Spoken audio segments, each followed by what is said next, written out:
News time is 7 minutes after 8 o'clock on this Friday.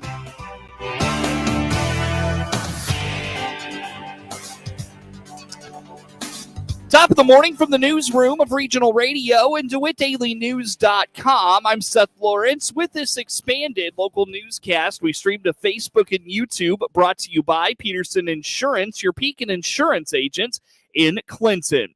The Celebrate Clinton Association is hosting its second Founders Day celebration this Sunday, and they're hoping folks will battle the heat with them for a presentation that will feature a new character from Clinton's past. Edith Brady-Lunny with the Celebrate Clinton Association tells Regional Radio the festivities start on the Clinton Square with remarks from Clinton Mayor Tom Edmonds and Warner Library Director Bobby Perryman. She believes this gives two different perspectives on the appeal of living in Clinton. We'll have new speakers on the square starting at 1 o'clock.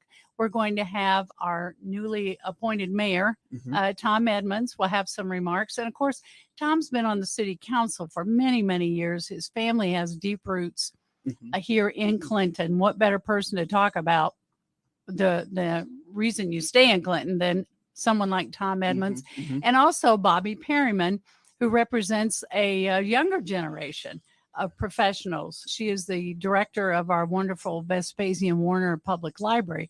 She will have some remarks. And then we're going to have a very special musical performance by Sarah Jenkins, who was born and raised here in Clinton. And she will perform our state anthem for us that a lot of people probably aren't familiar with. And then our three special guests will lead us again on a walk down to the museum where they will perform the play, a new play on the front steps. So this year, Jesse Fell will not be joining us, but instead we'll have Thomas Snell, who also was a businessman and a merchant, also came from Pekin without any money and came here and started a business interests, was very involved in the railroad, and was one of the people who started the First National Bank here. Brady-Lunny wrote the performance for this year's Founders Day. She found there was plenty of preserved information about Thomas Snell around the community. I did a lot of research on Thomas Snell. When Tom Rudisil was a co-director at our library, he did a lot of historical research, and he had an entire folder just on Thomas Snell, bless his heart.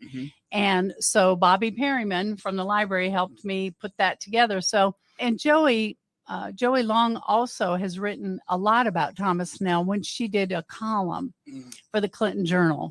So she's our other, of course, historian of, in Clinton. But so Thomas Snell, colorful character. He didn't get along with everybody, but you know, a lot of these guys had tensions between them. And so I tried to kind of bring that out a little bit about what their tensions were between them. They were friendly. They made a lot of money for themselves, of course, in their endeavors, but they also did some really good things that benefited the community that, you know, a lot of them are still, my God, the bank is still around, the Vespasian Warner Library. The staples of the Founders Day performance are, of course, C.H. Moore and Abraham Lincoln. Yes, we have Todd Weinberner from Bloomington will portray C.H. Moore. He was a wonderful C.H. Moore, and he's going to be a wonderful C.H. Moore again. John Poling will return this year, and he will be Snell. And then we have Fritz Klein, who, in my opinion, is one of the best Lincoln actors around. So all that Fritz does is play Lincoln all around the country. He will come back again. So he will be back sharing his connection with Moore. And the thing I like about Fritz Klein is he's very familiar with the history. You don't really have to tell him about Lincoln's connection to DeWitt County, Clinton, because he knows it. And Moore will also give people tours of his former home. The museum homestead will be open for tours, free tour, and after the play is complete. Founders Day starts at 1 p.m. on Sunday. It will transition to the Clinton Square at 2 p.m. From the Clinton Square to the homestead around 2 p.m. Brady-Lunny encourages those interested to check out the Founders Day Facebook page for more information. Clinton school children are back in class, and as we get back into the swing of the school year, local authorities are encouraging parents to have some conversations with their kids about safety in the community and online. School resource officer Cody Mayer says for parents with young drivers, the messages should be around driving undistracted and being aware of areas with the kids walking maybe to or from school on foot. There's going to be kids out everywhere. It's not just going to be those school zones. It's just not going to be those crossing guard zones. They're going to be everywhere. Those morning times, people aren't fully awake yet. They're trying to get to work. They're sometimes running behind the rushing. Mm-hmm. Just pay attention. Mm-hmm. Keep your speeds at a level where you can stop a good amount of time, where if someone runs out in front of you, remembering that there are going to be blind spots where you don't see where those kids are coming from. Mm-hmm. We don't want the biggest issue is we don't want to injure children, mm-hmm. but also, what's that going to do to you if you happen to accidentally injure a child? Those are things you have to think about. Those school zones, for sure, there's going to be higher foot traffic there. Slow down, pay attention, be mindful of where those crossing guards, even if they're not in the road yet, watch them, because they might be planning to start their crossing at that point. Sure. Just keep your eyes open, keep your head on a swivel, pay attention, keep our kids safe. Officer Mayer also encourages parents to talk with kids about online safety. He explains he's seeing an increase in teenagers being scammed or taken advantage of online. He notes it's completely avoidable. So, and there are great things about technology, and as technology goes forward, we're going to see even more great things, but there's a lot of downfalls to it too. The big thing is, I think every parent should have a discussion with every one of their children, is only talk to people online that they know in real life. Mm-hmm. We have had just such a large number of people who have called to make reports about someone that they didn't know, thought they would start some kind of relationship, whether what nature that is, it doesn't matter. And that relationship turns into something that is, one, fake, and two, has some kind of negative connotations around it. And a lot of the times, most of those times, the person in the picture is not the person you're talking to. So these children need to be aware, these kids need to be aware that those people are out there, mm-hmm. and they're going to try to get money from you. They're going to try to get, it doesn't matter. They're going to be trying to get something from you. Mm-hmm. Only talk to people online that you know. And even then, you still need to be careful. Chief Ben Lowers implores parents to be mindful of their children's activities on social media and online. Predators can gain access to our kids in a variety of ways, and bullying has even taken on a digital form in recent years. I think a point to make also, as we're talking about back to school, as we're talking about student safety and things like that, and what parents can do, it's not popular, but as a parent, you're there to be the parent, not to be their friend. And I think, it's the responsibility of a parent to monitor what those kids are doing online. That is your phone. Very, very few of those kids, especially under high school age, are working and paying for their own phone. That is your phone. That's yours to monitor. And I think we have a responsibility and, quite frankly, an obligation to monitor those things. Officer Mayer also notes one of the increasing forms of bullying and exploitation is through the chat room features of video games. Get news anytime from your computer or mobile device at DeWittDailyNews.com. The morning show streams to Facebook and YouTube, brought to you by Peterson Insurance, your Pekin Insurance agent in Clinton. A look at local sports is next. There's an internet service that's faster and better than cable, faster and better than wireless, and it's coming to Clinton. Connexus is building a fiber internet network in Clinton with service available later this year. Get local, reliable, affordable, and speed of light fiber internet service from Connexus for just $45 a month for 1 gig speed your first year and $65 a month thereafter. Get yourself on the install list for gig fiber internet in Clinton by clicking the Connexus icon at DeWittDailyNews.com. Fiber internet is coming to Clinton. Get on the install list now. Find out how you and your family can save up to 40% on the meat, produce, and grocery items you use every day by clicking the Clinton Save a Lot icon at DeWittDailyNews.com. Peterson Insurance Services in Clinton is a 2014 Pekin Insurance Illinois Agency of the Year. Jay Peterson here from Peterson Insurance. Find out about Pekin's auto, home, or life insurance by clicking on our icon at DeWittDailyNews.com. Time now for a look at sports. I'm Seth Lawrence with this report. Clinton High School band director Nathan Wheeler is hoping this year's marching band show will keep spectators on the edge of their seats throughout the football season. Clinton High School's marching band will perform a variety of songs around the theme of cops and robbers. Wheeler feels audiences are really going to enjoy the themes the band will take on with costumes as well as following the marching sets. And I think that our audience is really going to enjoy this one. It's kind of a fun play on cops and robbers. We're going to have the drum line in orange jumpsuits, and we're going to be playing some music like Renegade by Styx, and Wanted Dead or Alive by Bon Jovi, and Smooth Criminal by Michael Jackson, and then finally Pressure by Billy Joel. And it's just going to be a kind of fun little show where you watch the story and you try to figure out, is drumline members going to get away or are they going to get caught? We've had so much fun, putting some story elements into it. We've got a couple of our band girls are also in M Squad, so they're choreographing a dance to kind of go with the show. And our drumline are working up a special little drum feature where they're going to do a few things.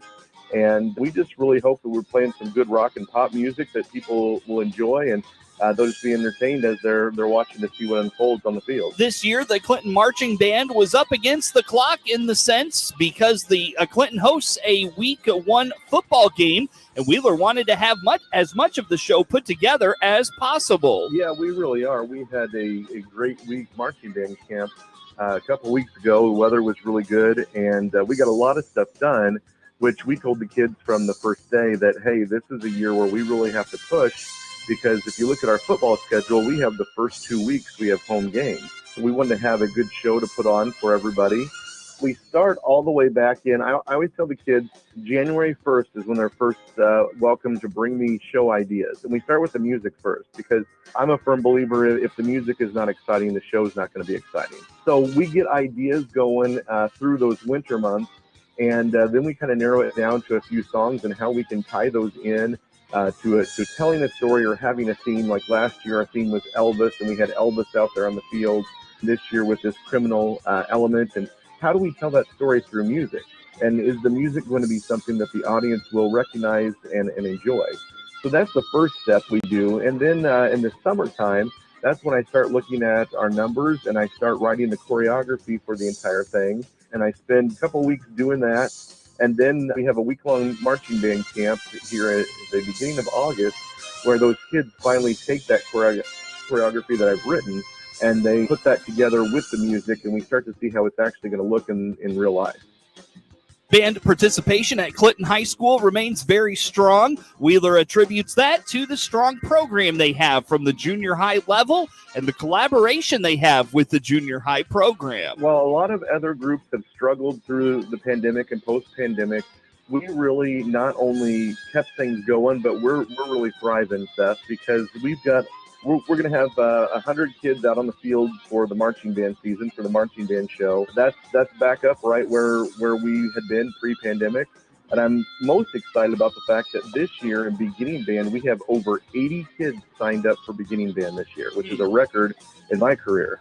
I think that, you start with 80 in sixth grade there, and you lose a few here and there along the way, but I can't wait till that group gets up there into high school and we think about the numbers that we could have out there on the field for a marching show when you talk about numbers like that. So it's really exciting. I feel so fortunate that myself and Jeff Hendricker, our other band director, we see these kids from the time they're in sixth grade, that at about 11 years old, all the way up till they graduate high school. So we're with them as their teachers for 7 years, and it's such a rewarding experience to watch that kid grow and mature and really develop from just a child all the way up to a young man or woman. So this year we have 3 drum majors, all outstanding young ladies. We've got Missy Hale and Emma Linebaugh and Sienna Brinkotter. And 2 of them, Missy and Sienna, actually are in the drum line. So they come from the drum experience. And then Emma is a clarinet player.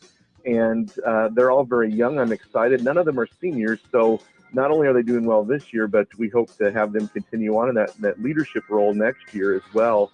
And they're just doing a fantastic job of leading the band through the conducting, through all of this criminal show. Wheeler encourages the community to not only catch the band at halftime of football games this fall, but also be sure to catch them at the Apple and Pork Festival.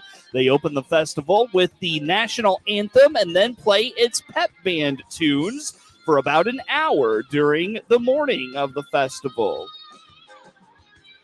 Pete Alonso hit a 2-run homer. Jose Quintana won for the first time this season as the Mets doubled up the Cardinals 4-2 Thursday night in the opener of a 4-game series.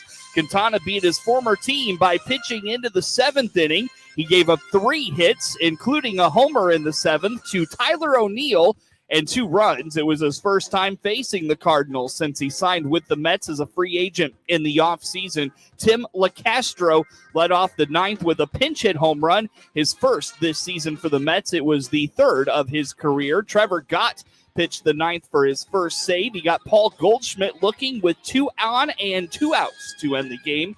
The Mets have won 4 of their last 5. The loss denied Adam Wainwright a chance to pick up career win number 199, but it was a better outing for the 41-year-old who is in his final season. Wainwright, who has been plagued by injuries and ineffectiveness this season, went 6 innings, throwing 93 pitches. He turns 42 on August 30th and allowed 3 runs and 4 hits in his 3rd longest outing this season. In his last outing, he was tagged for 8 runs in 1 inning. In the shortest start of his career against the Royals, Alonso hit a 3-2 sinker 437 feet into the center field grass, scoring Jeff McNeil to stake the Mets to a 2-0 lead in the 4th. It was his 37th homer of the season and gives him 91 RBIs. Quintana loaded the bases in the 7th inning and got force out, or in the 4th inning rather, on a single and 2 walks with 2 outs, but a force out ended the threat. The Mets added a run in the 5th when Francisco Lindor doubled home Rafael Ortega, extending the Mets lead to 3-0. The Cardinals chased Quintana in the 7th after a leadoff homer by O'Neill. Jordan Walker and Andrew Kisner singled. Drew Smith relieved and gave up a sac fly before getting 2 groundouts. Zach Thompson makes his first career appearance against the Mets tonight. They have not announced a starter.